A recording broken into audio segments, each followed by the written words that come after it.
श्री शिव महापुराण की जय।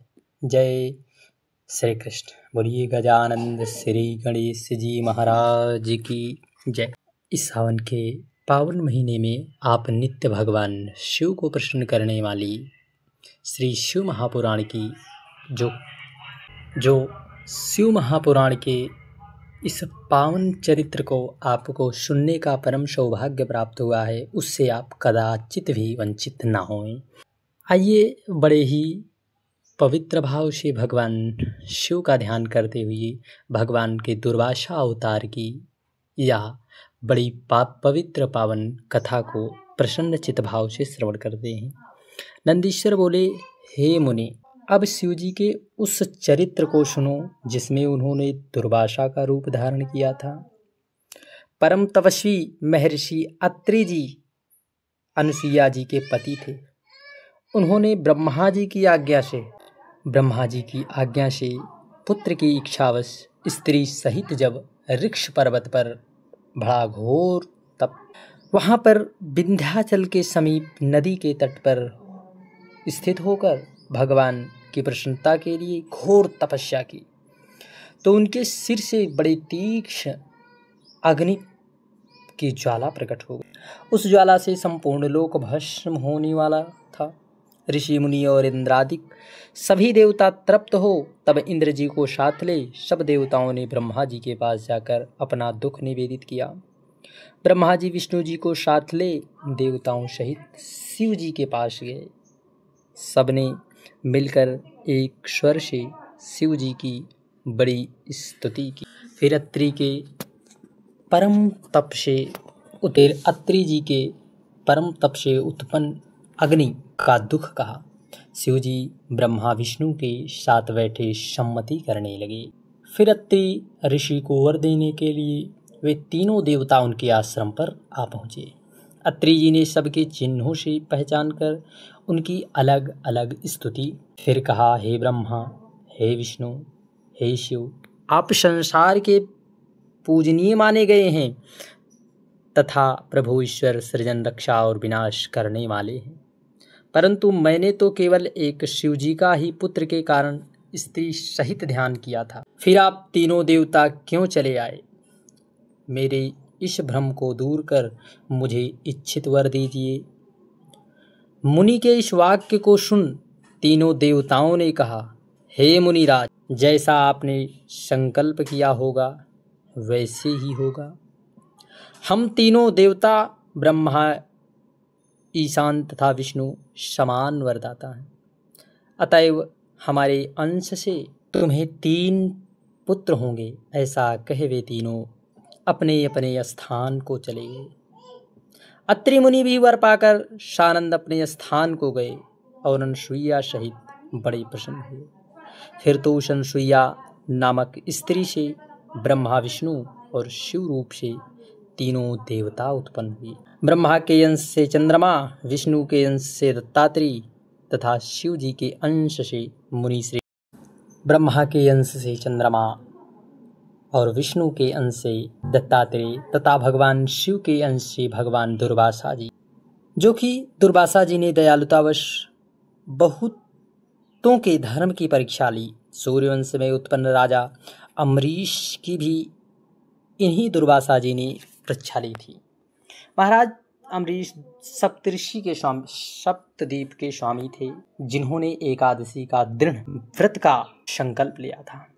तब दुर्वासा जी उनके नियम को जानकर अपने शिष्यों के साथ उनकी परीक्षा लेने के लिए आए। राजा ने थोड़ी सी द्वादशी पाकर पारण का विचार किया और जो ही वे पारण पर बैठने वाले थे, दुर्वासा जी वहां आकर रुष्ट हो गए। धर्म की परीक्षा मुनि उनसे कठोर वचन कहने लगे। उन्होंने कहा, मुझे निमंत्रण देकर बिना भोजन कराए जल क्यों पी लिया? उसका फल दिखाऊंगा। ऐसा कहकर ऋषि ने क्रोध कर राजा को अपने शाप द्वारा भस्म कर देना चाहा।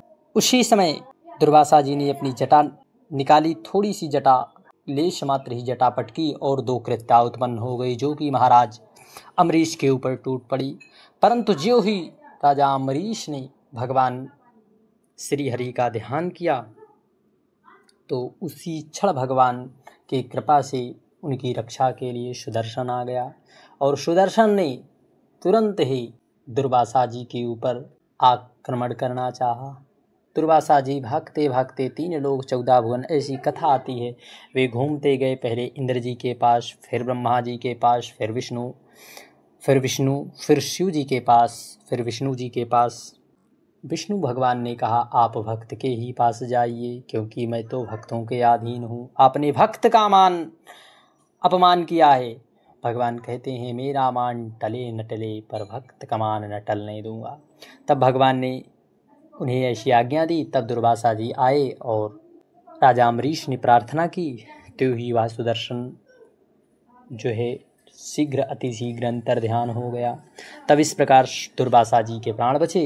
फिर राजा अम्बरीश ने दुर्वासा जी को शिव जी का अवतार समझकर उन्हें बड़े प्रेम से भगवान का प्रसाद ग्रहण कराया और इच्छित भोजन भी कराया। इस प्रकार एक बार दुर्वासा जी रामचंद्र जी की भी परीक्षा ली। काल का रूप धारण करके दुर्वासा जी ने श्री राम के से नियम किया कि हमारे तुम्हारे संवाद के बीच कोई आवे ना, यदि उस समय कोई आवे तो उसे आप मृत्युदंड देंगे। दैव संयोग से लक्ष्मण जी वहाँ चले आए। इससे श्री रामचंद्र जी ने अपने प्रण के अनुसार लक्ष्मण का त्याग किया। श्री रामचंद्र जी के इस दृढ़ नियम से दुर्वासा जी प्रसन्न हो गए और उन्होंने उन्हें वरदान दिया। इसी प्रकार उन मुनि श्रेष्ठ ने भगवान श्री कृष्ण के भी नियम की परीक्षा ली।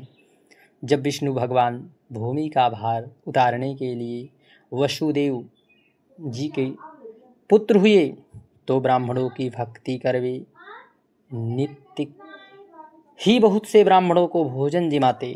तब श्री कृष्ण ब्राह्मणों के बड़े भक्त हैं, ऐसी प्रसिद्धि सुनकर वे उनकी परीक्षा लेने गए।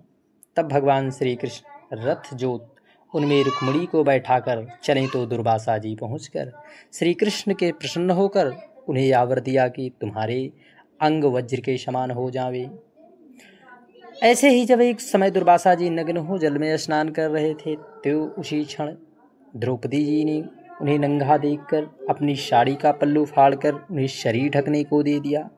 तो उसी के कारण दुर्वासा जी ने उन्हें वर दिया कि तुम्हारे वस्त्र को बढ़ाने वाला वरदान दिया, जिससे द्रौपदी ने पांडवों को सुखी किया। इस प्रकार दुर्वासा जी के अद्भुत चरित्र को जो भी भक्त प्रसन्नचित्त भाव से सुनता है, वह मनुष्य धन तथा आयु पाता है और अपने सब मनुष्यों को पूर्ण करता है।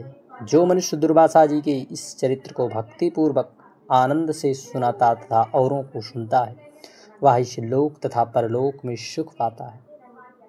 बोलिए शिव महापुराण की।